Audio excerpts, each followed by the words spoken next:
Jingle bells, Batman smells, and Robin laid an egg. All I want for Christmas is my two front teeth, a hippopotamus, and you. I want golf clubs, I want diamonds, I want a pony so I can ride it twice. Get bored and sell it to make glue. If you recognize those quotes, congratulations, you are a glutton for Christmas content. Which brings you here, brings you to me. The holiday that dominates the last 2 months of the year, whether it be by preparing, shopping, or traveling to visit people to celebrate. Christmas time is a massive holiday in terms of marketing and economical impact as well. But what does it mean? What is the meaning of Christmas? Where does it come from? And has the spirit died? Today, we are looking into the history and the celebration dedicated to the birth of one man who shaped our lives and the things around us. Louis Chevrolet, born Christmas Day, 1878, become a famous race car driver and co-founder of Chevrolet Motors. No, obviously that's not it. Jesus. Yes, Jesus, his birthday, the origins of the holiday, how it was celebrated, and the myths and falsehoods around it. All that and more on another episode of The Remedial Scholar. That's ancient history. I feel I was denied critical, need to know information. Belongs in a museum, bro.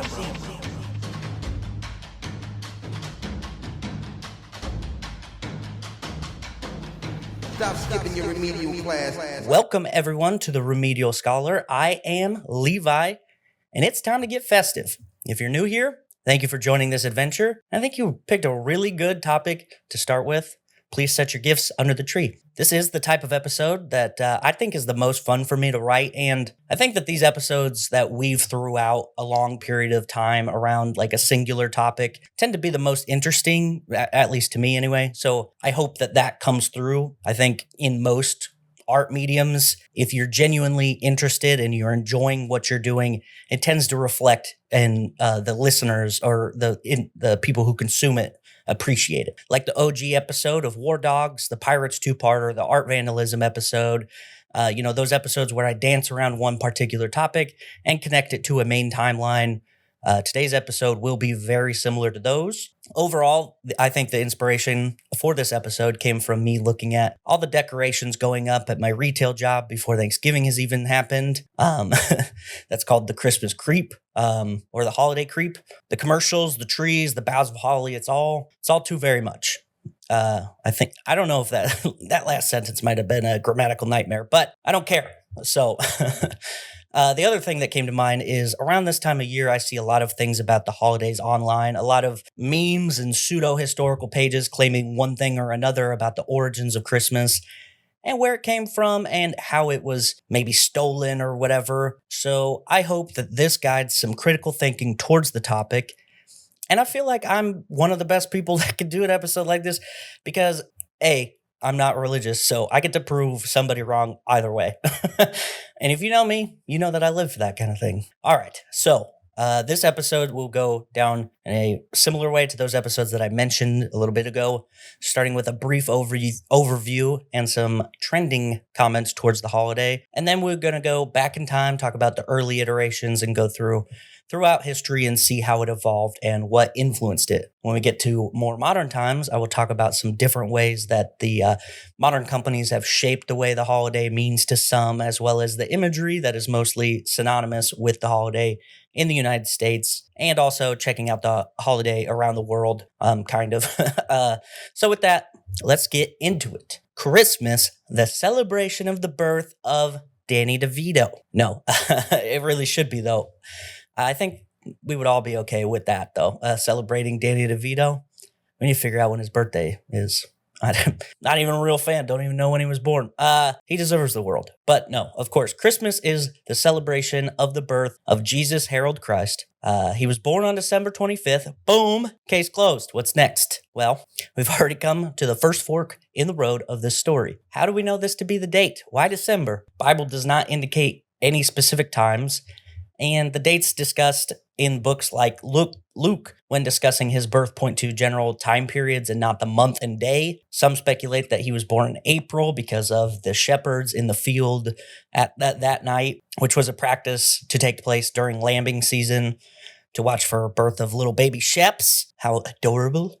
But this is also dubious because not every shepherd does this, and they don't all shepherds don't do things the exact same, right? So it can vary region to region. So what made December 25th? Well, some people on the internet will tell you they stole this day. They picked this day to convert pagans because the pagan celebration of Saturnalia, which we'll talk about in a little bit, was a good time to easily convert them, right? In the early years of Christianity, that they stripped the pagans of their traditions or took the traditions and were like, hey, see, we do this too. Come on over. And in some cases, we'll certainly see later on that would be the case, but that has little to do with the date that Christmas is actually celebrated. While the Roman holiday of Saturnalia, which is the day celebrating Saturn, it's actually like a week-long celebration, and it's pointed to as being the origin of Christmas, and it certainly has a lot of things that kind of cross over, but a different type of belief was used to land on that specific day. There was an ancient belief that tied key moments in people's lives to their birth and their death to the same day, right? And this is not always true, but it's happened because, the sheer amount of people that have ever lived on the earth, specifically important people, it's bound to happen a couple times, right? Now, you're probably sitting there going, well, hold on. You said connecting a birth and a death, and that was the practice. But Good Friday, the most ironic name of any day, is the date of Jesus's crucifixion, and that's in the spring. Well, that's true. But in this instance, early Christian historians believed that his death was tied to the Immaculate Conception date, the date in which Jesus was placed inside Mary by an angel, right? March 25th is that day, and that day was calculated also by early Christian historians, and so by the time a man named Hippolytus in the 2nd and 3rd century wrote a sort of chronological book in which were like super early versions of encyclopedias, he is suspected to have made the final connection of and gear the celebration of Jesus' birth on the December 25th. So that makes sense in a way, right? We actually have no way to tell exactly when he was conceived.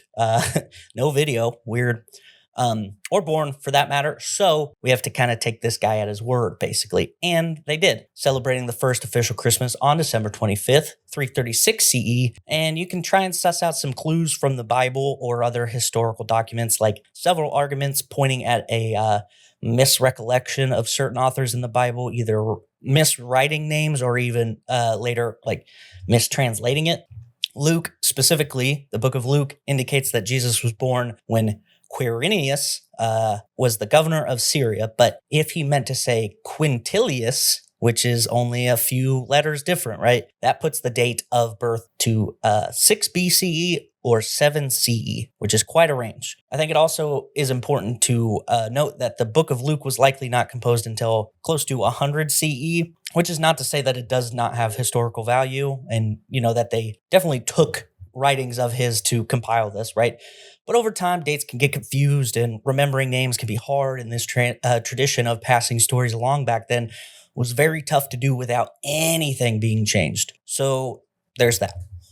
If Luke is to be believed, then a winter birth does line up with this writing, mainly indicated by the first governor term of Quirinius, who served as the governor starting in the winter of either 3 or 2 BCE. Other gospel writers like Matthew can lead us to the date of around 7 BCE, and part of the reason for the lack of knowledge around his birth too is that early Christians were of the belief that birthdays were not important. It was the date of their martyrdom that really made them who they were, right? Because that's their sacrifice. So they honored the date they died. So Easter, the resurrection, much more in favor of early Christians as a date of importance, and that's why the March 25th date was found by early Christians in general. Okay, so that was a lot. And we barely even got to the bearded baby being born. However, I do want to stop for a second because there's a thing that I'm doing and it might be annoying, which is talking. No, it might not even be noticeable to others, but I want to take a moment and talk about the designation in terms of the era. I'm using BCE and CE, but I'm talking about Jesus, right? What gives? I see memes of people talking about non-Christians dismissing the BC AD designations because they don't believe in Jesus. and a clever and astute retort by some gotcha argument-loving Christians going, 2024 years since what? Got him. Which that I've seen, I have a couple friends that do that, but one in particular recently has inspired me and influenced me to take this little side road for a second, so bear with me. BC, before Christ, right? AD, Anno Domini, the year of our Lord. And this was used by Christian scholars in the early Dark Ages and then in medieval times. It really gained the most popularity when Charlemagne placed the standardized dating system to his kingdom. Even still, not all of Europe abided by this system. Oddly enough, the reason BCE and CE came about is a translational thing, which is a super common theme in this episode you're going to find. In the 17th century, a German astronomer, also, pause for a second. This is some foreshadowing. The amount of German influence on Christmas is wild. So just keep that in mind. German astronomer, Johannes Kepler, heard of him? Yes, that Kepler. He was using a designation in his writings, which was, the translation is vulgar era in things post Jesus, right?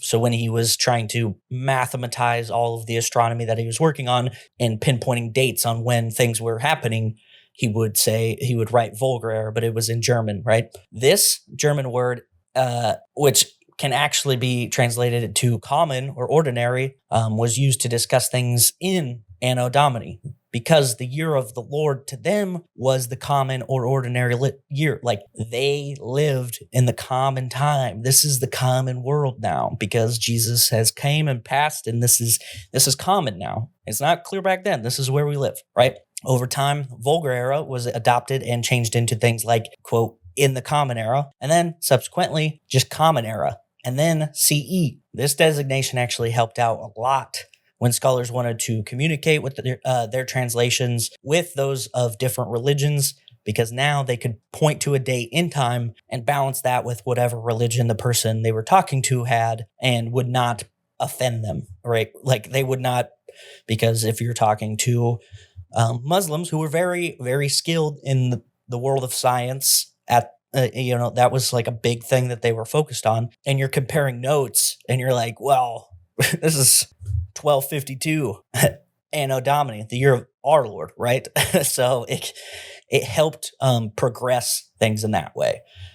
So realistically, the thought of BCE and CE doesn't really even dismiss anything to one particular religion, which is also a theme you'll notice. Similarly to Happy Holidays, we also know that some people get offended by that, so you really can't win. The most important thing in my mind is that if someone says, 2024 years since what, in reference to Jesus being the main guy, they're also wrong. Jesus didn't live in this 30-year-ish long window between 1 BCE and CE, and there are some hoops you can jump through to even get him to being born in 1 BCE because there's no 0, right? But even then, 2024 years after that is 2023, which just means that after a guy was born to a sizable portion of the world, that's important. People who have a Christian-centric view of the world and history tend to forget that every culture had their own ways of dating things. We learned a little bit about that in the Maya episode, and their long count calendar starts in 3114 BCE. So what if Jesus was born in Mesoamerica? Would it be shifted, right? There's around 40 different types of calendars being used in our modern world, each of them varying methods of dating. If you go deeper, the calendar should go back even further because the Old Testament places the beginning of the world in 3671 BCE. And if Jesus is the Father, the Son, and the Holy Spirit, wouldn't that be our first year, realistically? I just kind of want to point out how flimsy that type of thinking can be, and I hate that some people have tried to weaponize it. Like, there aren't thousands of different religions and cultures who believe differently and also are like, no, you're wrong, this is our thing. And there's hundreds of different ones just in Christianity alone. So just for fun, 1 BC corresponds to the following years in these calendars. Obviously, the Gregorian and Julian calendars, it's 1 BC. The Ab Urb Condita calendar records it as 753. Ancient Greek era places it at the 194th Olympiad, year 4. Assyrian calendar listed as 4750. The Bengali calendar is negative 593. So that's kind of weird. The Berber calendar is 950. Buddhist calendar as 544. The Burmese calendar is negative 638. Byzantine calendar spans 5508 to 5509. The Chinese calendar goes from the Earth Goat in 2697 or 2490 to Metal Monkey 2698 or 2491. Metal Monkey is an awesome band name. If nobody's taken that yet, you need to get on it. The Coptic calendar covers negative 284 to negative 283. The Discordian calendar marks it as 1166. Ethiopian as negative 8 to negative 7. The Hebrew calendar, obviously, 3761. Hindu calendar notes Vikram Samvat as 56 to 57. Shaka Samvat, unlisted. Kali Yuga, 3100 to 3101. The Holocene as 10,000. Iranian calendar listed as 622 BP to 621 BP. Islamic calendar, I'm assuming that's probably before Prophet, right? Before Muhammad, I would assume. Yeah. And so on, right? There's so many different variations of the count for just 1 BC, right? Anyway, now that I've scratched that itch, let's move on to the earliest forms of Christian celebration, or Christmas celebration. As I mentioned a little bit ago, birthdays did not have the same importance of religious figures in the early Christianity, which certainly led to later confusion on when to celebrate such a date, but also meant that the celebration in general would take a while to become a thing. The day, December 25th, was chosen, and under the reign of Roman Emperor Constantine, this holiday was first celebrated. Constantine was the first Christian emperor, and one who ultimately led to the empire being Christian in general, although around this time where things began to splinter as well, right? The East and the West. Before Constantine rose to power, there were still events of persecution towards Christians throughout both the East and the Western Roman empires. After he took control, he eased some of these tensions and eventually announced his practicing of the religion. Many Romans were no doubt secretly Christian. I actually just seen an article the other day of a new discovery. It was somebody had a scroll in like a little pendant thing, and they found it in Central Europe maybe, and it dated from 280 or something like that, and it was scripture for like it was about Jesus, which is kind of crazy. So that's like super early on, and this is at the time when Christians were being persecuted, so kind of crazy. But anyway, it is believed that some of Constantine's family members were Christian, so his conversion was not exactly surprising. But there are many who suggest that his conversion was a politically motivated move, as was most things Roman emperors did, right? Still, he did dictate at the advice of some historians at the time that the birth of Jesus should be celebrated, and in 336 CE, the first one was, officially anyway. No real record to indicate that others were or were not celebrated before this. There's also not a lot of notes about how exactly they would have been celebrated, whether it be something that, the people go to church and do a personal commemoration with their family or what. But it is suspected that the traditions of gift giving from the celebration of Saturnalia, which is, the harvest celebration that I talked about a little bit ago, was done by early Christians at this point.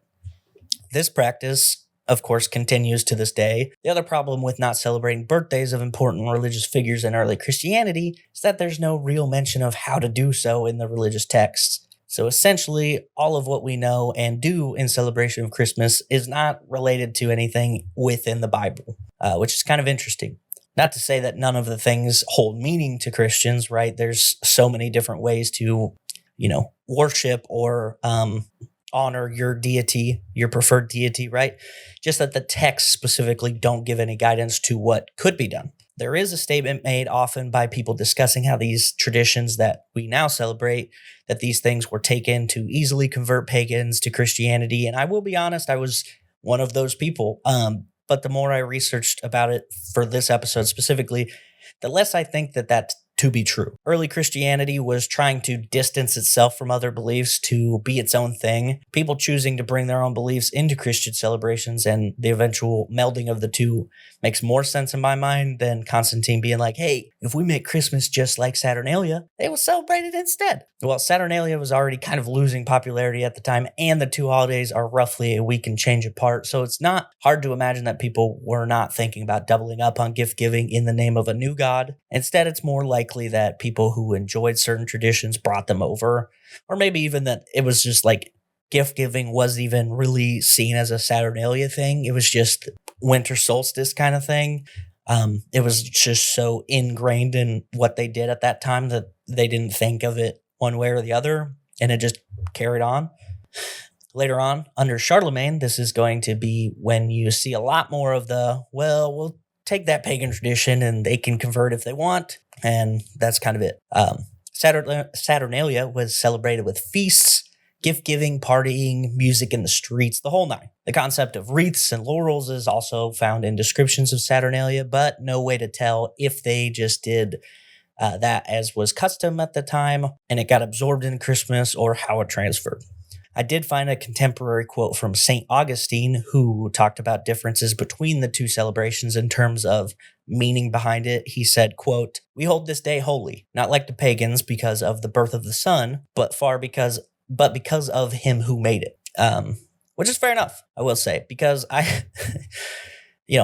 because I'm cynical and argumentative, that this quote very much made me think about the playground, right? Stick with me. Do you remember being on the playground as a child and being in some sort of like imaginary duel with another kid, and it ended up being some sort of one-upping competition of who could beat the other's imagination?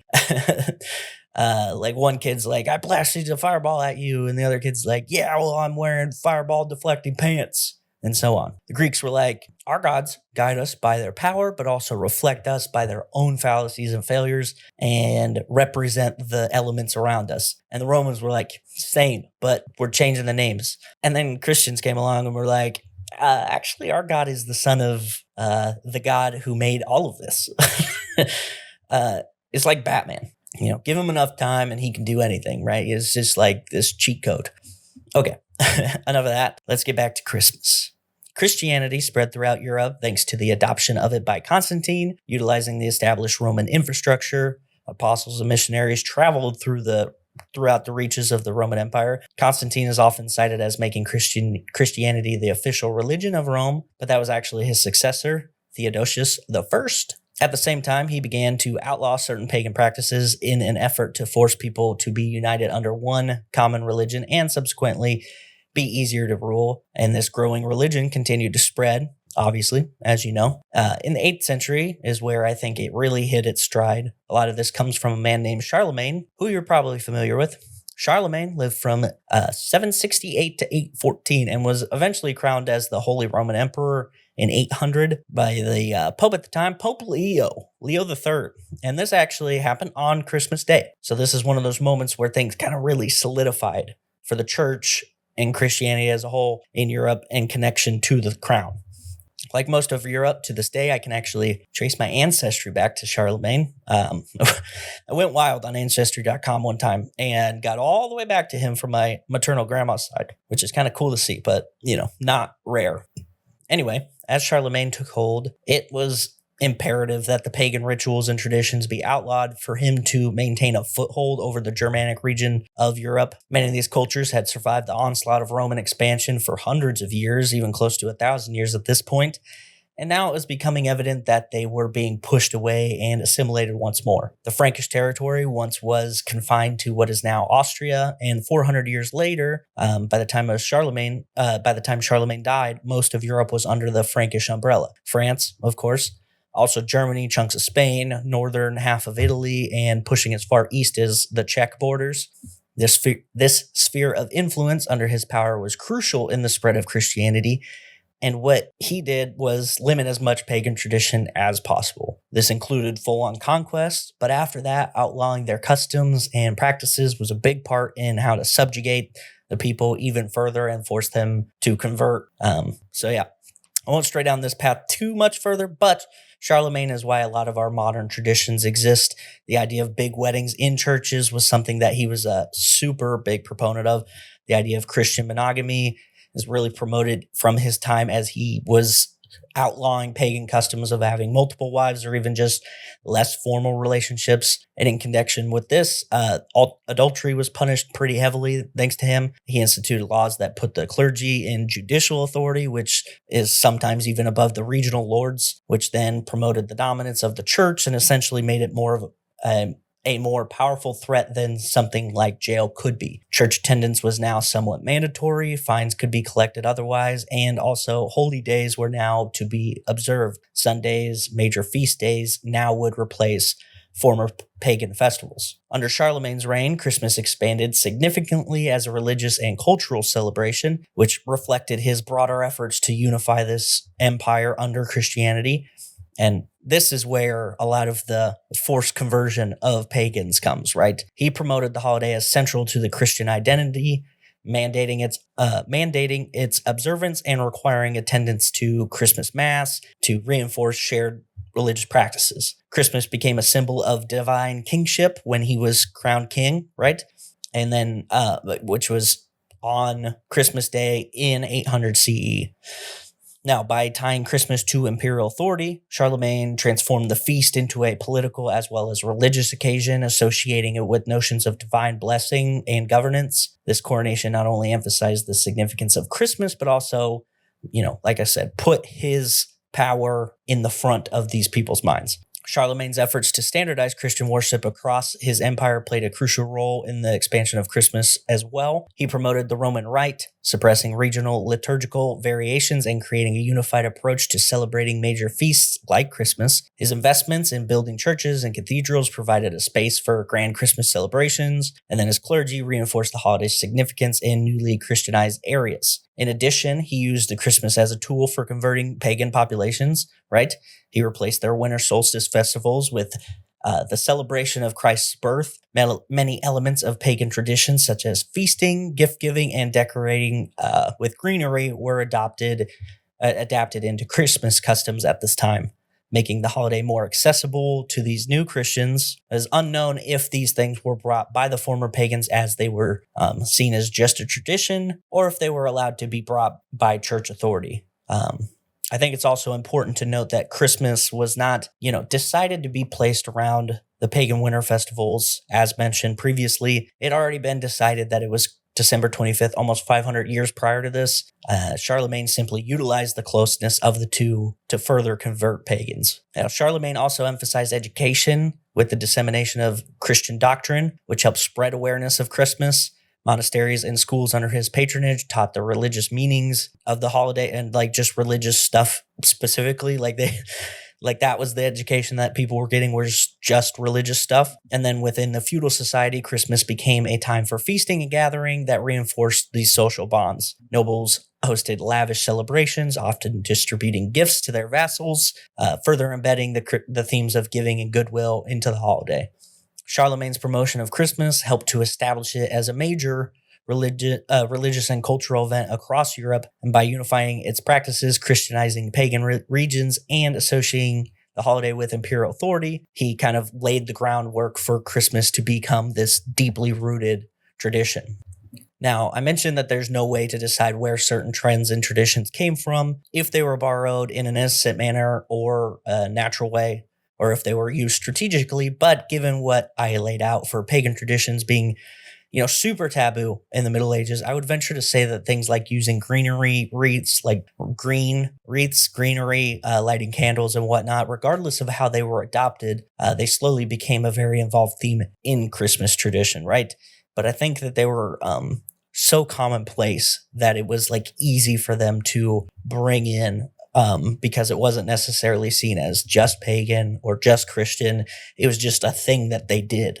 There's also the growing use of the 12 days of Christmas at this point, which is rooted back in the late 6th century, but became more popular during the medieval period, lasting from Christmas until Epiphany, which I had never heard of until this this research. Epiphany was a celebration of Jesus's manifestation in the world. It's also known as the Three Kings Day or Three Wise Men Day, in reference to the wise men who visited Jesus following his birth, in which is the metaphor of the world now knowing him. And since when he was born, only his mom and stepdad knew him at that time, you get the wise men to come in and they're like, hey, now we know that Jesus exists, right? Bam.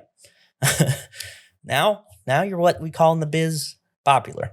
Anyway, that is the origin of it. And anyway, the 12 days of acknowledgement, some gift giving, feasting, pretty tame.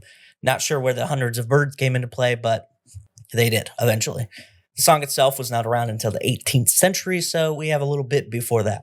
In medieval Christmas, feasts were often pretty opulent, for those with means, which could involve a pig's head, roasted swan, all sorts of fancy fishes, goose, veal, venison, duck, fruit custards, pastries, nuts, cheeses, luxurious fruits like oranges, super fancy delicacies like honey and sugar, right? Like I said, though, if you had the means. If you were a peasant, you ate some stew with the least calcified bread you had made and maybe a chicken. If you were very, very poor, you would often wait out in the cold near dining halls to receive the leftovers of the feast held by the rich, which is good, I guess. They could be rude and just toss it out for the dogs or something. It was also heavily dependent on how generous the manor lords were. Some would invite serfs to dine with them on Christmas, welcoming the warm spirit of the holiday. Others would invite maybe one or two, and the Scrooges did not invite anybody. There would be dancing, singing, music, and of course, warm fire to crackle in the background of the large feasts. One such recorded feast, like that of King John of England, had the following order for the celebrations: 24 hogshead of wine, 200 head of pork, 1,000 hens, 500 pounds of wax, 50 pounds of pepper, 2 pounds of saffron, 100 pounds of almonds, along with other spices, napkins, and linens. And if that was not enough, the king also sent an order to the sheriff of Canterbury to supply 10,000 salt eels. This guy knew how to party. The peasants down the road experienced mostly different circumstances. This was a time when their yearly gifts to their respective lords were due, which means that they had less money than they already usually had to spend on things like feasts. I can't help but wonder how much peasant money went towards funding the wealthy feasts around this time. Yeah, how would Tiny Tim feel about that? Reminds me of the wise words of a philosopher named Brett Michaels, who said, quote, "A mile away live the rich folk, and I see how they're living it up, while the poor they eat from hand to mouth, rich are drinking from a golden cup." Anyway, if you worked at the estate of the Lord, you were often given gifts from them the day after Christmas. If you were peasants without those jobs, you would often craft, simple toys for your children or fashion a trinket for a loved one. In general, throughout the 12 days, there were people who would perform plays of sorts. Street performers is probably the better comparison. Games would be played between people like dice and chess and things like that. Snowball fights, a lot of fun. Children love those, right? Which is something I haven't done in forever. But what good, wholesome fun was that, right? Until a friend gets cheeky and puts a rock or chunk of ice in their snowball. Super rude. Also want to pause here and let you know that in the middle of the 17th century, Christmas was actually outlawed in England and in the Boston colony. If you listened to last week's episode, you probably know the source of this. The Puritans, following the Protestant Reformation, were hard at work at taking the fun out of literally everything. In 1647, the Puritan-ran Parliament was now actively removing things they deemed to be Catholic in nature. This included Christmas, which the Parliament declared it was, quote, a popish festival with no biblical justification, which is fair. We did talk about that it's not in the Bible at all, but also not going to give the Puritans too much credit. Broken clocks and all that.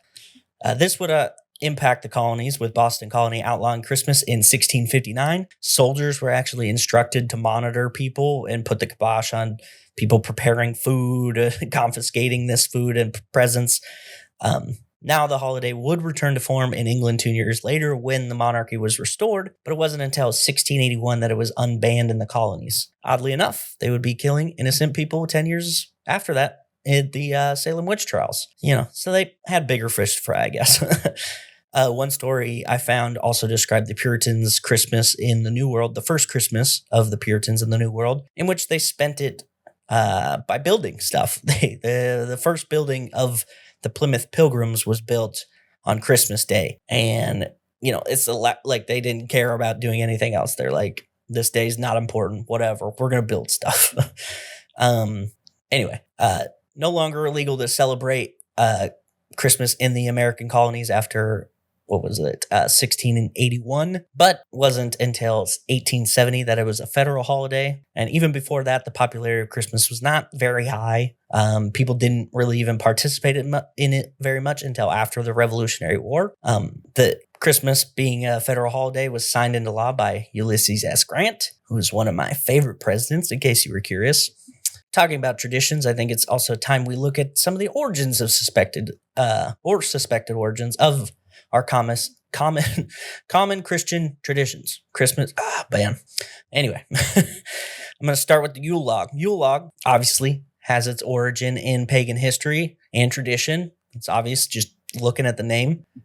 Coming from the northern European folks, where a large chunk of the tree would be set ablaze on the winter solstice. Winter solstice taking place around the beginning of the Christmas season. It's no shock that this tradition was eventually brought into the fold for Christmas. Nobody can be certain when the tradition began for the Norse, as their written history pretty sparse. Earliest written account of the Yule log was actually in 1686, but the history is obviously way further compared to that. Weirdly enough, it being called the Christmas log predates the mention of the Yule log in the written record by 40 years. But this is probably due to the fact that pagan traditions were still being suppressed. My guess is that this is similar to most other things where it was done by the Norse people, but as Christianity spread, and in particular, when the Norse invaded and then had their own kingdoms, in some cases, like King Rollo, who converted into Christianity, these traditions would become, more easily accepted in these cases, or just done without mentioning their exact origins, that, and it's a log. Do you really need to explain this tradition to Christian officials? You're burning a log in the midst of winter.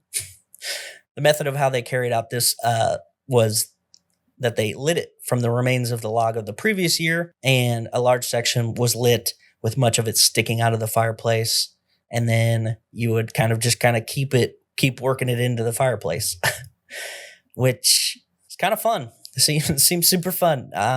Makes sense why it's such a big tradition, because if you didn't pay attention, you burn your house down.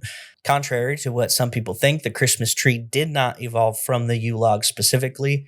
Christmas tree also did not evolve from the adopted pagan traditions of, having wreaths and other evergreen type plants in this house either. There's speculation that it was a merger of the two, where there's a Christmas pyramid, and then you have the greenery, and then people just saw the tree, or there's a story of a saint who stopped these pagans, these Viking guys, from sacrificing an animal, and he cut this tree down, and then an evergreen tree or spruce or something sprouted from it.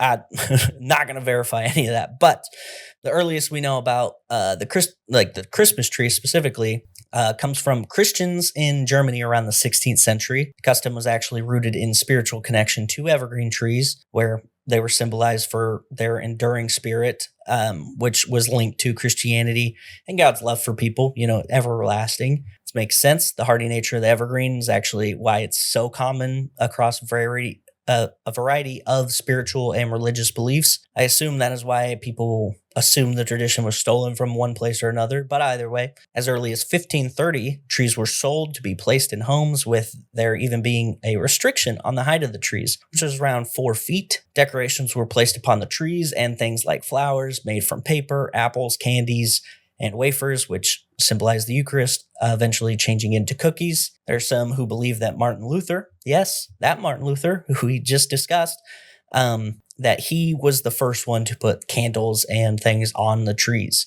The idea supposedly came to him while walking through the forest on a clear night and seeing the lights of the stars flicker through the ceiling of the woods. Obviously not confirmed, but I thought it was an interesting thing to add. So, how did fruit and candies turn into ornaments? Well, the origin of these has its start in Germany, weirdly enough. And it also comes from just being frugal. A glassblower named Hans Greiner, obviously German, right? Hans He was a glass blower, and with his skills, he opted to craft baubles of glass to supplement the expense of using fruits simply to decorate a tree for a few weeks of celebration. Plus, if he kept them, he could reuse them for years to come, thus saving money on spending it on fruits, and then you could just eat the fruit instead. He would even impress his children by making them look like berries and apples and other fruits that they would decorate the tree with, which is pretty wholesome. Also, close to my heart because I loved glass blowing. I never did get to partake in making ornaments, and my own works often were very thick, really thick glass. It never really got the balance thing going. So they'd probably snap the branches if I tried. I could make a mean paperweight though. Anyway, this trend actually became super popular and ironic because the man who couldn't or wouldn't afford to spend money on apples to decorate his tree created a trend in which probably made a decent living for himself. In an effort to keep up with the Joneses, seeing the glossy surface reflecting the shimmering lights of the candles and the fire, the trend took off. It was a mainstay in German households, and then in the 18th century and 19th century, with a lot of Germans immigrating to the United States, they brought the tree and the ornaments with them, and the rest is history. And we'll talk about that history on this show. So I guess we're going to keep going. I will say that the tradition of trees and ornaments did escape Germany before that, as Queen Victoria had her tree decorated with the traditions of her husband's homeland, which was then basically like the people found out, and she was, kind of a trendsetter, and people were like, this is awesome. We're going to do this now. So it took off in England.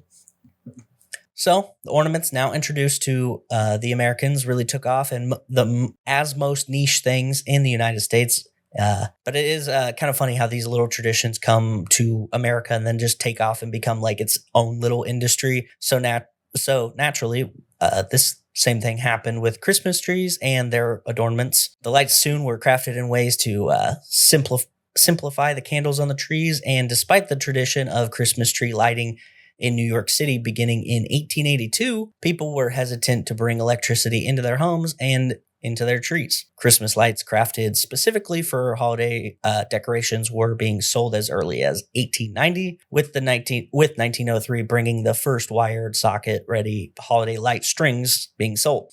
Numerous safety tweaks were made to the lights to make them more marketable, including making the bulbs part of a circuit so that if they burnt out, they would not continue energizing the rest of it and then start a fire.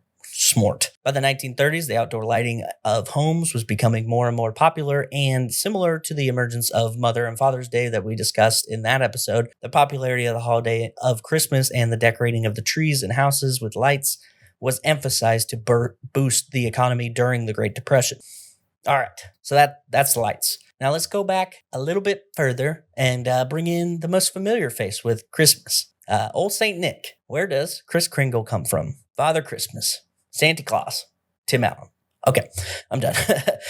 Jumping back to the 4th century in what is now Turkey, we have a bishop named Nicholas, born around 280 CE in Patara, modern-day Turkey, into a wealthy family. Nicholas inherited his family's wealth upon the death of his parents, and then the events which he did to become a saint, canonized by the Catholic Church, are pretty cool. And it definitely makes sense why he is associated with the holiday related to gift giving. Some things he did some things he is reported to have done, dropping gold into the stockings of a family of 3 girls who were either going to be sold into slavery or potentially prostitution unless they could get their family to pay for their marriage dowry. This is also kind of the tradition of stocking stuffers, right? The tradition was hanging socks above the fireplace to dry them out. And apparently he climbed onto the roof, dropped some gold through the chimney, and I guess bank shotted it. Not exactly sure how he managed to get sacks of gold into his socks, but when I think of socks hung by a chimney, they're on the outside. So I don't know. He curved the bullet. Anyway, he also bartered with the Egyptian ship, an Egyptian ship to provide grain to his home state of Myra, and then prevented famine of his people. He petitioned for lower taxes, traveling up to 300 miles to do so. He donated much of his money to the sick and the poor, advocating for these groups throughout his life. When other famines or droughts would happen, he would pay for food and distribute it to those in need. A lot of these things he did without mentioning he was doing them, or tried to remain anonymous as best he can. He made it about the actions and not his own ego, but word must have gotten around because people did find out. He was canonized almost a century following his death, which, according to the record, was December 6th, 343, which we just missed it. This canonization is also part to the miracles he did, which is one of the more far-fetched stories, I will say, allegedly resurrecting 3 murdered children following a butcher slaying them to pass them off as ham, which is a wild story. Even if that's half true, that's craziness. He was recognized for his work in his life before being canonized, a church being named after him 200 years following his death. His popularity did wane following the Protestant Reformation. However, in places like the Netherlands, Germany, they still celebrated it on the 6th of December, which is kind of set off the Christmas time celebration. Okay, so how did we get Santa Claus then, right? Did they just blend the name? What's going on? Well, kind of. Celebrations for St. Nicholas Day was celebrated by using stockings to leave sweets inside or clogs in some places, with feasts and gift giving being a main part of it. Obviously, stockings were to be filled with gold in homage to St. Nicholas's deeds of paying for the dowry for those 3 sisters that I mentioned, but candy or fruits like tangerines or oranges could be substituted if that was too expensive. This is also the origin of what we do now, which some people do, I guess, placing chocolate coins and those chocolate orange things in stockings. I do love those things. Those things are awesome. Nicholas is described as arriving at these feasts clad in a bishop's signature red robes and distributing gifts and sweets to the good children, and coal, potatoes, and even switches to the bad children, for their parents to beat them. The Dutch called him Sinterklaas, and when they immigrated to the United States, the Americanized version, Santa Claus. Meanwhile, Germany, the people who gave gifts for St. Nicholas's Day were called Christkindl, which translates to Christ child, essentially like you're a child of Christ, you're doing a good thing, and it became Kris Kringle. At first, he was not super popular in the United States. The new fad kind of faded out, and then a resurgence kicked up in the 19th century. A poem called Old Santa Claus with Much Delight was published in 1821 by the author unknown. However, this is the earliest version of some iconography associated with Santa Claus. It goes as follows. Old Santa Claus with much delight, his reindeer drives this frosty night, o'er chimney tops and tracks of snow to bring his yearly gifts to you. The steady friend of virtuous youth, the friend of duty and of truth. Each Christmas Eve he joys to come, where peace and love have made their home. Through many houses he has been, and various beds and stockings seen, some white as snow and neatly mended, others that seemed for pigs intended. To some I gave a pretty doll, to some a peg top or a ball. No crackers, cannons, squibs, or rockets to blow their eyes up or their pockets. Where it's those apostrophe stopping ever or over. Wherever I found good girls or boys that hated quarrels, strife, and noise, I left an apple or a tart or wooden gun or painted cart. No drums to stun their mother's ears, nor swords to make their sisters fear, but pretty books to store their mind with knowledge of each various kind. But where I found the children naughty, in manners crude and tempers haughty, thankless to parents, liars, swearers, boxers, or cheats, or base talebearers. I'm assuming that means lying. I left a long black birchen rod, such as the dread command of God directs a parent's hands to use when virtue's path and his sons refuse. Spare the rod, spoil the child, kind of thing, right?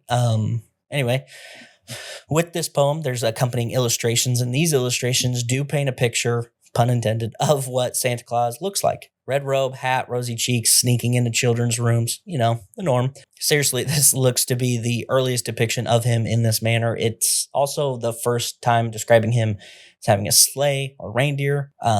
This appears to be the emergence of Santa as a standalone guy and not St. Nicholas or Santa Claus. 2 years following this poem, another one was written and published called A Visit from St. Nicholas, which was one to further develop this image of a jolly chubby guy. This poem is better known by its other name, "'Twas the Night Before Christmas." This one, far too long to read, but you're probably familiar with it. If not, you can Google it. This one names the reindeer that they flew, gave him his big bag of presents, his rosy cheeks, his big beard, and, they turned him into an elf, which makes sense why the elves are they make presents now. Rudolph was added to the canon in 1939, and then the famous song was released in 1949. Side note, I think we can all agree that Rudolph and the other reindeer are girls, right? Reindeer males lose their antlers in the winter. The females do not do that. So, do with that information what you will. Anyway, slowly these various depictions of Santa and his peeps merged and became something like what we think of today. In Harper's Weekly, a magazine produced in America beginning in the 1850s, is credited with popularizing the image of Santa and his elves. In 1857, they published a poem called The Wonders of Santa Claus, which describes the elves and their everlasting labor to craft toys for children and whatnot. In 1863, Harper's Weekly also published the best known and earliest edition of our modern version of Santa, a drawing crafted by a man named Thomas Nast. This drawing is set the stage for pretty much every other version of Santa after this point, and that one even is based on the poem that I just read and the images that came with it. Since I told you where the first depiction of Santa was created, this contradicts a popular opinion in which Coca-Cola created our modern version of Santa. And while Father Christmas has, donned many colors over the various versions and years, red is not created by Coke. Santa wasn't used as an advertising gimmick until 1931, and it wasn't even Coca-Cola that started using it. They weren't the first one. Hat and Sunbloom did create the Coca-Cola version of Santa, and while, this pairing didn't create Santa, I think that there's a lot of this that is used in modern versions, or at least bounced off of another one. Nast Santa, was chubby, carrying toys, rosy red cheeks and whatnot. Sunblooms actually had, the red coat trimmed with the white fur that we think of, the red hat with the white fur, the black leather belt and boots. So you got to give it to him, right? Well, no. After Nast's image gained national and even international popularity, artists all over began to do their own versions. So the one that I think predates this version is a 1903 painting by Rose O'Neill, which was done for a publication called Puck. This image shows Santa surrounded by a bunch of children, looking like he's finding out what gifts they want, right? Has a bag over his shoulder, wearing red clothes, white fur trim. In my opinion, this might be the earliest one to give him this specific look. So no, Coke did not invent him. They certainly capitalized on his growing popularity. They, like I said, they weren't even the first ones to use him for advertising though. So it's kind of funny that there's this version of events that they somehow created it. So that's Santa. Now we have one more fun character to discuss. One man who brings balance to the force. One man who is my favorite in theory and in replication. Going back to the motherland of all Christmas traditions, apparently, Germany, this one does more than likely owe its creation to pagan rituals, particularly the Norse spirituality. Legend has it the creature known as Krampus is the son of Hel, the Norse god of the underworld. Krampus is connected to the winter solstice festivals and eventually became connected to St. Nicholas's Day, despite Catholics not being pumped about this at all. Krampus has its origins in the old German word Krampen, which translates to claw, which I feel checks out, since Krampus is also often depicted with very large claws. Connected to Christmas as far back as the 12th century, this boogeyman of sorts was used as a cautionary tale to scare children into behaving. Otherwise, Krampus would snatch them up. This goat-like monstrosity covered in fur had large ibex-like horns, fangs, claws, of course, and carried a bag of sticks to beat children with, which is wild to me. Adorned with chains and bells, he would scare children as he entered towns, dragged a basket with him to haul children away. Totally normal stuff. Krampusnacht took place in the night before St. Nicholas's Day. So what a whirlwind of emotions these kids probably had. Also, how wild would it be if a kid or two, just happened to actually get kidnapped or vanish on Krampusnacht, right? Can you imagine? That would be awful, obviously, but kind of hilarious too. Definitely deserving of a nervous chuckle. Over the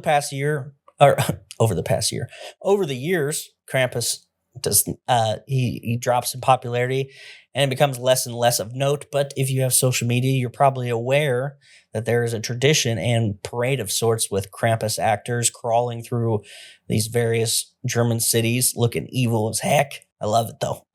Watch a video of them doing it, their Krampus runs, and then play some slow, evil sounding metal in the background and tell me that's not awesome. Krampus also has a super fun Christmas horror movie dedicated to the creature, which I haven't watched in a long time. And definitely inspired to do so now. Anyway, moving into pop culture of Christmas, let's get a timeline of famous works going of the, that reference the holiday. Not going to list everyone because we don't have 8 years, but let's go to the first version of, nativity plays, which date back to the 13th century, first popping up in Italy, which makes sense. The carol Good King Wenceslas started as a legend in the 10th century, but was written into carol form in the 19th century. I mentioned 'Twas the Night Before Christmas in 1823. Around that same time, you have Silent Night. 20 years later, A Christmas Carol by Charles Dickens is written, which also uses a version of pre-Santa Father Christmas imagery depicting him as a green robe wearing man. The subsequent films have been released every 3 years, it feels like. I counted 33 different film adaptations, including movies that use the same premise but might have slightly different characters or settings that are popular in the United States alone.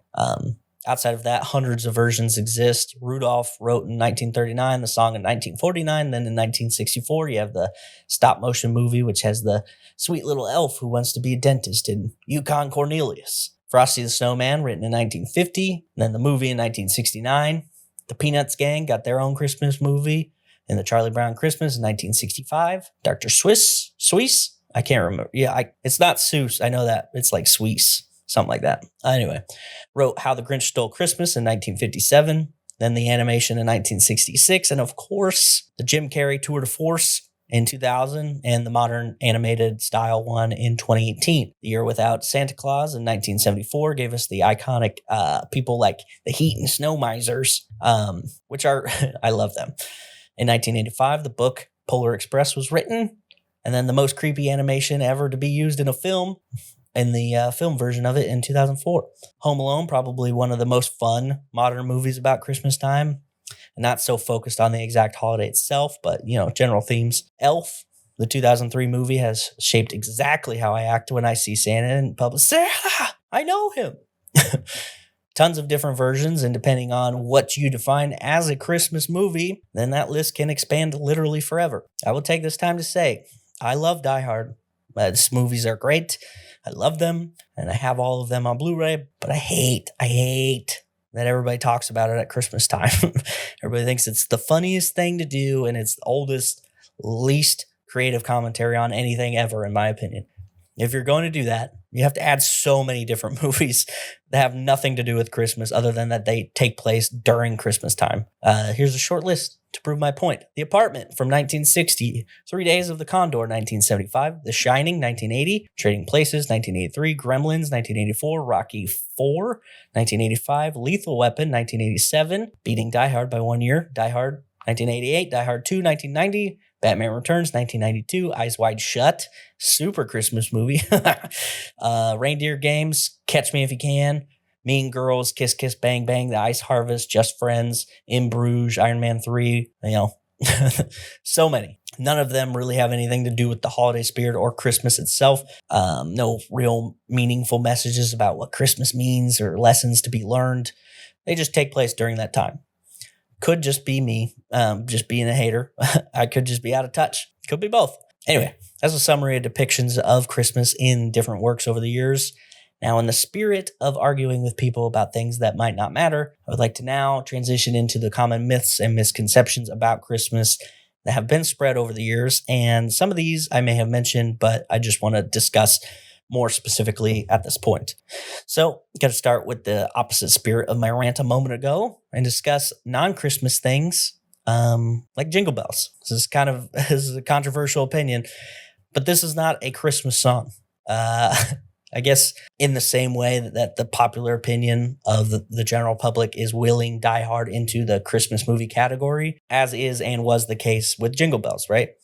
Go and look at the lyrics and then tell me with confidence that this is a Christmas song. The song itself was simply a song. It was never intended to be a Christmas song, but somewhere along the way it was adopted into Thanksgiving and then eventually into Christmas. It was originally written in 1850, and while it does contain the words Jingle Bells, the original title was The One-Horse Open Sleigh, which makes sense. The lyrics have also changed quite a bit, but basically the song's about a guy and a lady out for a little late-night sleigh joyride, and they wreck, and then he gets laughed at by people. So, the next one, I believe, is proof throughout the episode, but it was not... But it's that Christmas was not super popular for a long time. In terms of Christianity, it is not even the most important holiday. Obviously, they would favor Easter since that's the more important day in terms of their religion. In the same vein, many websites talk about another myth being Jesus' birthday, which we discussed. Continuing the Christian religion section of the myths, nowhere is it stated that there are three wise men or three kings that visited Jesus. And look, they're not kings. They were magi, but they're essentially wise men. There's three gifts given, but there's no mention if that number correlates to the amount of people that came. So, kind of funny. Also, Jesus, placed in a manger in a stable, right? Not really. This is more so an issue of translation. They didn't have any room in the inn, so they put him in the stable. Well, the word that's for inn is actually mistranslated, and that word is essentially a spare room. And in a house in the time, most of the people lived on the second floor, and the lower floor is where Jesus was supposedly born, if you take the translation properly.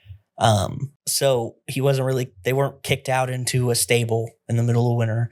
They were given not a basement, but a first floor. Was this because they didn't think too highly of Mary and Joseph, or was it to give them their space? Who knows? But I just wanted to use that one. So the next one I want to describe is that Christmas was stolen from pagan Roman traditions of Saturnalia.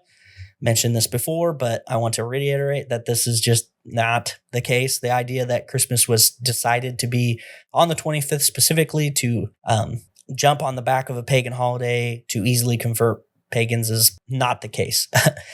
As I mentioned, the day of Jesus' birth was decided well before the holiday was celebrated. When it was decided, they had no intention of even celebrating his birth because they preferred the martyrdom day, right? Which would be Good Friday, the day the man who provided the 25th as the day of Jesus' birth died 100 years before Christmas was even celebrated. It wasn't a popular culture. Nobody, kings weren't, Charlemagne was not even in power yet. So Christianity was not the dominant religion at this point. So the day chosen was not done to trick non-Christians because they had no way to know that they would be able to eventually change things up, right? The early versions tried very hard not to be the same as other, religious celebrations. They wanted to do their own thing. So did timing eventually help later on with Charlemagne and whatnot? I'm sure it didn't hurt, right? But it's far cry from being that's the reason why it exists. Did they decide to amp the day up in importance to do this? Perhaps, but the evidence does not point to it being a tool of conversion in that way. And that's coming from someone who does not support the bearded baby in any way. Another myth is that St. Nicholas keeps a list of who is naughty or nice. Not really even a myth. This just kind of was just added about him. Comes from a jingle from 1934. and the jingle Santa Claus is coming to town, and described by Santa as having a list, checking it twice. I'm sure you're familiar. This is the first time this has ever been decided, whereas before, St. Nicholas, Sinterklaas, Kris Kringle, all these people, when they arrived, they decided on the spot who was naughty and nice, because remember, they looked at the pigsty room or whatever and saw if the kids were rude to their parents and then handed them a switch to beat them. Anyway, next I want to talk about the war on Christmas, where non-Christians use words to trash a holiday dedicated to their favorite baby, saying things like Xmas and Happy Holidays. Get wrecked, Christian nerds, right? Not going to say Christ, not even if there's a fire. Except Xmas originates almost 1,000 years ago and has been used by Christians over that time. The leading reason it exists is that in Greece, Christ is spelled with an X at the front.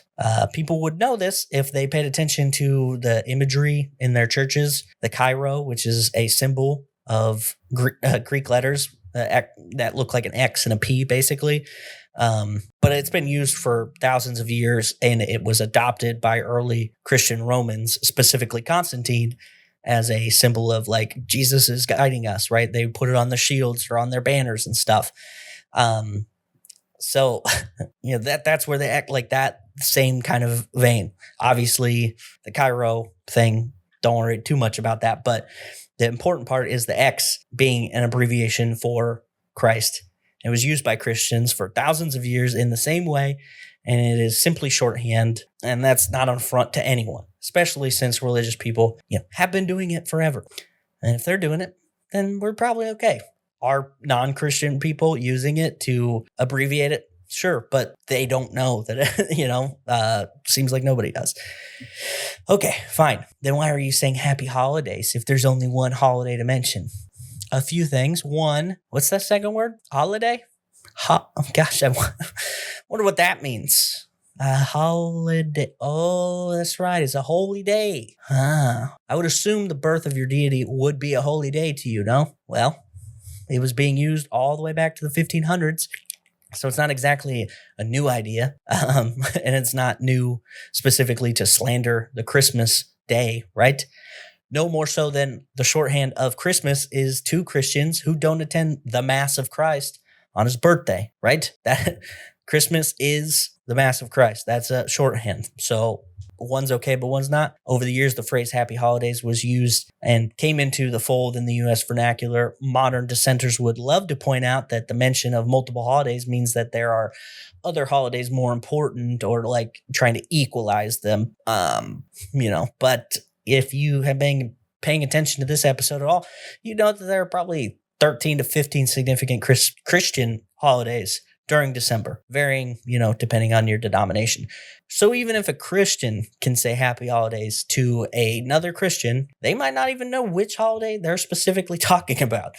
So does that mean that you hate Jesus? No. Is it useful for the modern world where all people of all races, religions, and creeds live amongst us, and instead of just assuming someone is celebrating Christmas and saying happy holidays, it's infinitely more simple, right? No more rude than assuming that and being wrong, right? It should not be a shock that resistance to the phrase comes from the early 1900s when so many people were fearful of the other.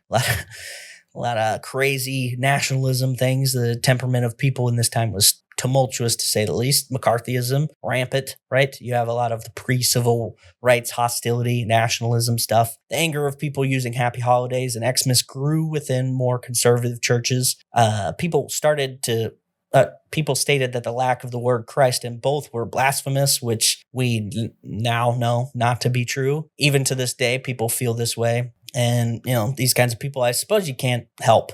One of the early opposers of this was author C.S. Lewis. He's was a devout Christian, and was angered by these words.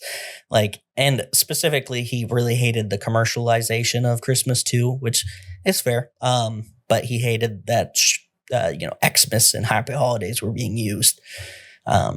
These people who think of this and as like an affront to their beliefs, they love to make themselves the victims, even in the happiest times of the year, even in a country where their religion is the majority. You get people like Bill O'Reilly, for instance, carrying on this and sell this blatant lie to people who rely on people like him to give them real information, but are not critically thinking enough to know that he won't.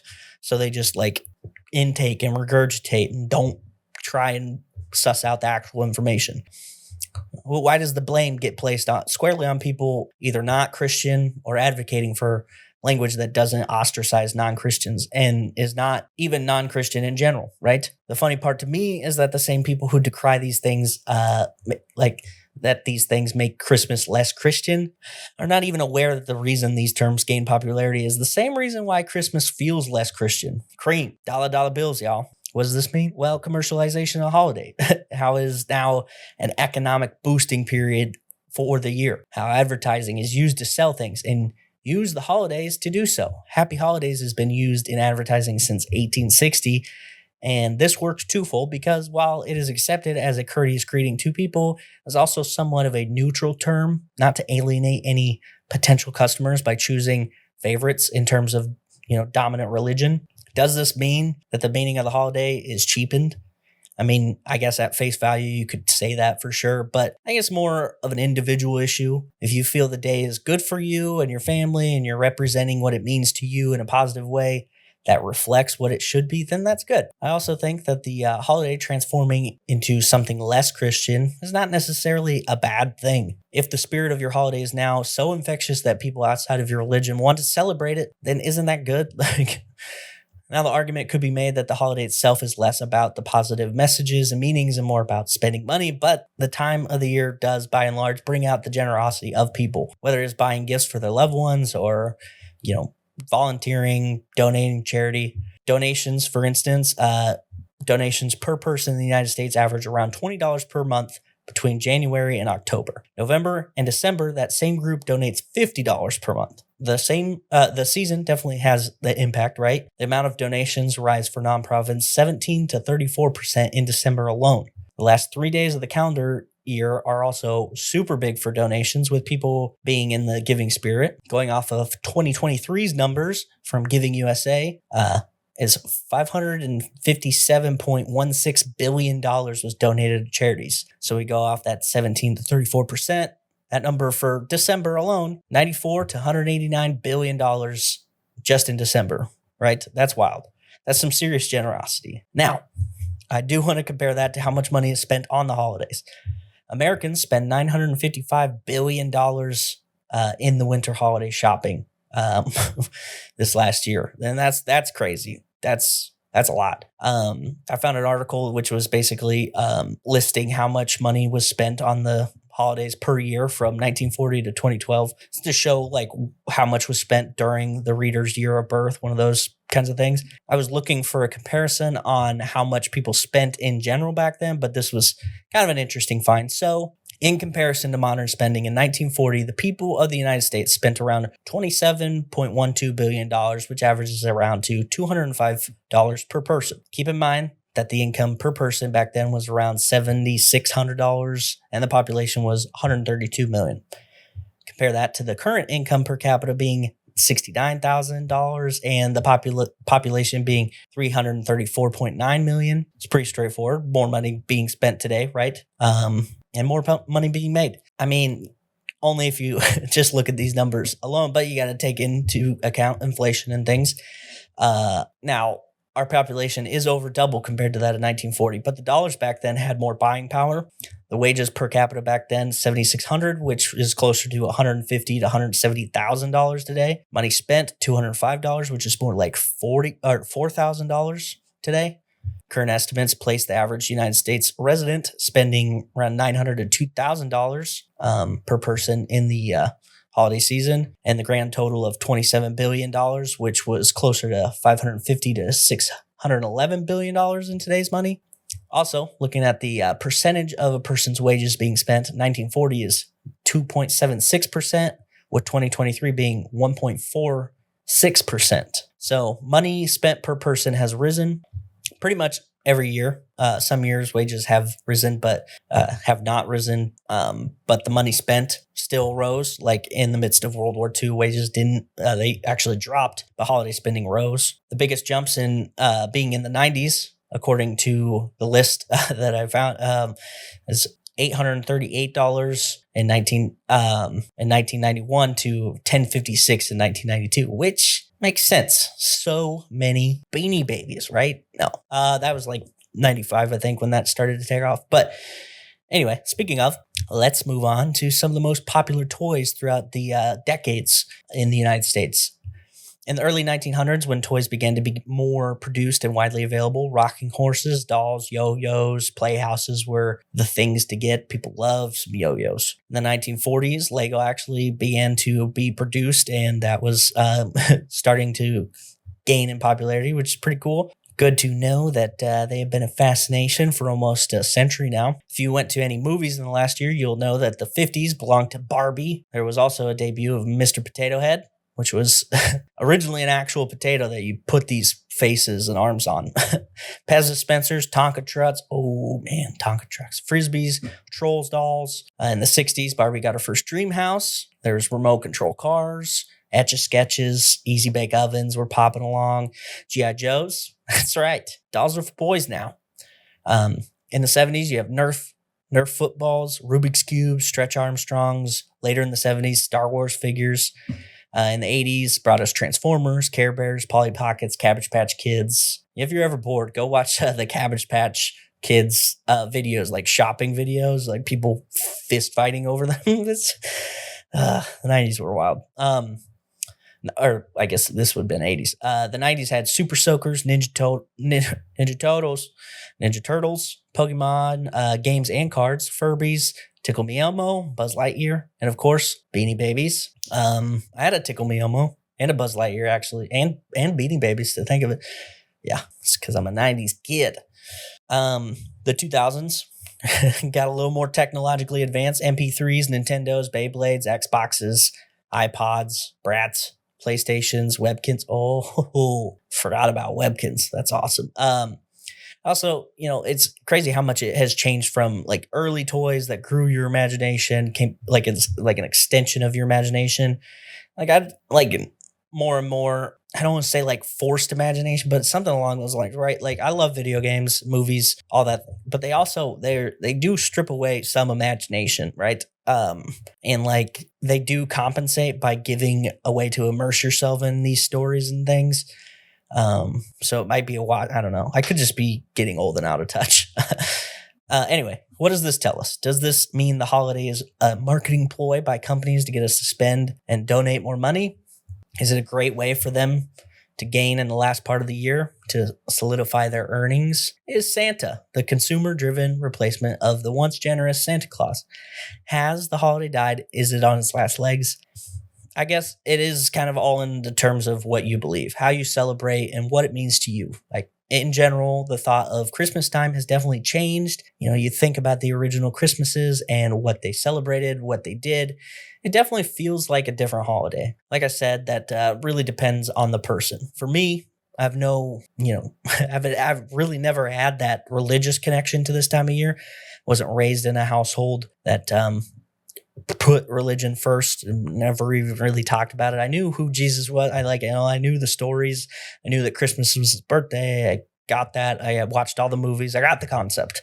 It was, for me, a time where families from far away visited, shared gifts in a way to show their love. I remember traveling across the state, seeing my aunt, uncle, my grandma on my dad's side, and then, all of my cousins. And then on my mom's side, actually have, most of them actually came to us, which, a little bit different, but it was still kind of the same sentiment. And, yes, as a kid, I was excited about presents, but I was also excited to see my grandma and grandpa, excited to see my cousins, the family that I really only got to see on holidays or special occasions. To me, that was like the main purpose, right? The gifts were kind of secondary. They were like the icing on an already awesome cake. Now, as an adult, I look at this time very similarly. I think of the people I care a lot, and use this time to express, how much they mean to me, or try to, whether it be, a message to them, handmade gift or something I think they will like. My niece and nephew now are the biggest parts for me. I want to shower them with gifts, not because they need things,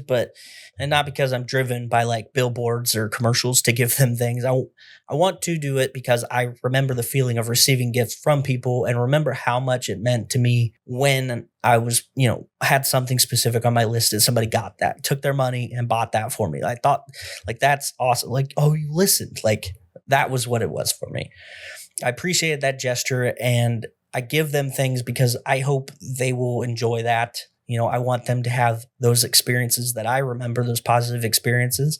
I try to get close to the things on the list, but I'm also kind of a creative gift giver. In my more poor days, I would opt to give people artwork that I had made because, that required very little money on my part, and I still wanted to give them something. Something handmade is always more special in my mind.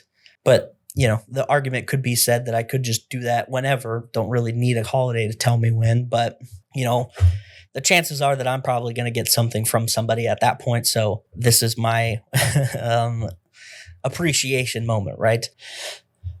And, handmade things, always a little more special in my mind. That's how I look at it anyway, is, you took the time to create this thing. Christmas time overall, time to show the people you love that you care about them, and you don't really have to spend any money to do that. You can just be around to visit them. Be the gift, your presence is the gift. If that extra something that you want to give them is something that you can do that. That's great. The original Christmas celebrations were feast, drinking, gift giving. The holidays not cheapened by you doing the exact same thing that they were doing back then, as long as your heart's in it. Now, is this to say that the holidays have not been weaponized by companies looking to profit off of every aspect of our lives? Of course not. Movies, music, toys, businesses of all sorts have made billions over the years thanks to the holiday seasons. That is the world we live in, though. It's kind of funny that a holiday that has so many movies with messages of greed, selfishness, and so on is one that is also profited majorly by companies exploiting people's generosity. I don't really have an answer to the question of if the holidays are ruined, but I do know that if they are, it's on the person celebrating. If you can't find the joy in something because of the way other people around you are enjoying it, then that's on you. I don't like the way certain people enjoy football, music, art, video games, but that doesn't mean I'm going to stop enjoying those things. If you think that Christmas has lost its luster, maybe try and be less negative about it and spreading the love better. Maybe stop thinking like a victim, like people are attacking your holiday at every turn. Yes, commercialization and consumerism is a way of the modern world, and yes, that has impacted itself on the traditions, beliefs, and celebrations people of all walks of life hold dear. It's not Christmas exclusive, not Christian exclusive even. People are told they need to buy this type of food for this holiday. They need to give this type of decoration for that one. You can't celebrate this day without using this thing. You can't honor this guy without wearing that shirt or whatever. That's just where we're at. You can celebrate how you want. If you like those things, go ahead and get them. If Christmas means being generous to the people you love, then buy whatever your heart desires for them. If it means decorating your house like HGTV recommends or Martha Stewart just threw up, go ahead. Don't let people tell you that you are doing it wrong or that you are ruining the original message, because as we've learned today, the message and celebrations have changed over the years. A day chosen to celebrate the birth of the Son of God was originally feast, gift-giving, and merriment. Has that really changed that much? Like I said, if you believe that your holiday is being trampled by people using non-direct words to describe it, spending time with their loved ones and giving them gifts, also being more charitable during that time, expressing gratitude towards the people around them, is that even true? Or is it just that people are mad because other people are choosing to celebrate in a way that they enjoy? If that's you, look inward instead of outward. Anyway, that's Christmas, people. I hope you learned a lot. There's a lot to share in this one. I found myself deciding which lanes to go down many times during the research, trying to decide what was worthwhile and what to lose. I hope it was interesting enough, and I hope that you have some fun facts to share this holiday season with your loved ones. Hopefully, as you are making your way to your holiday destinations, this provides you with some fun and not too cynical listening. Comment your favorite tradition, gift, memory on the YouTube video and the Facebook group. Tell me your favorite movie. Argue with me about the Die Hard thing. I'd love to hear from you. And if you enjoyed this episode, share us with your friends, review us wherever possible. Before I wrap up the show, I have some final quick thoughts. I'll try to make it as quick. I know I've been going a little bit longer here. I think it's important to remember that every group today tries to claim certain traditions as their group's invention. A lot of the Christian websites I visited for this research came up a lot of the things that I found, they obviously said that they created it. And then pagan adjacent websites said that they created it. And, modern companies said that they had a part in it or whatever. People say that Christmas was created to convert non-Christians and that it was stolen. The lack of understanding of the people of our world has led to some very short-sighted takes on the matter. Every culture in every part of the world has some sort of celebration during winter. Why is this? Well, it's the winter solstice, the shortest day of the year.